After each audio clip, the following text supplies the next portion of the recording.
a blind caravan.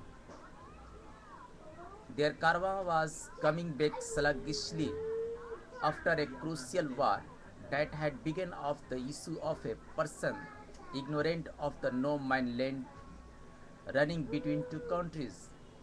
How a trifle turns in a devil of vested interests. Both the countries had claimed that the person belonged to them. To prove the innocent person's nationality, both countries had plunged into a bloody war. One of the tied warriors, thinking over the war story, repented himself to be a part of this blind war.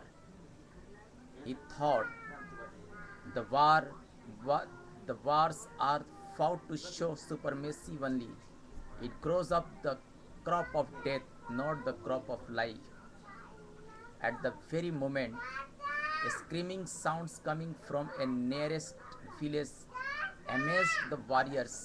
One asked another, "What happened?" Another replied in a low voice, "Your efforts to win the war has raised their castles of dreams. Now they have lost their future."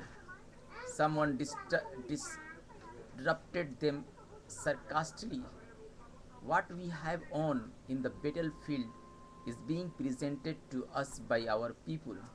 His interference made them silent, but breaking the ice, he began to ask about the bar topic. Where is the innocent person who has killed us in our early life? Sluggish warriors looking at him with their sunken eyes and did not prevail him upon giving an answer. He repeated and asked, "Do all of you not aware of the real fact that there was no such person at all? It was attacked throughout." Seeing this fellow warrior's mum and hanging his silent gun by his shoulder, he asked and laughed.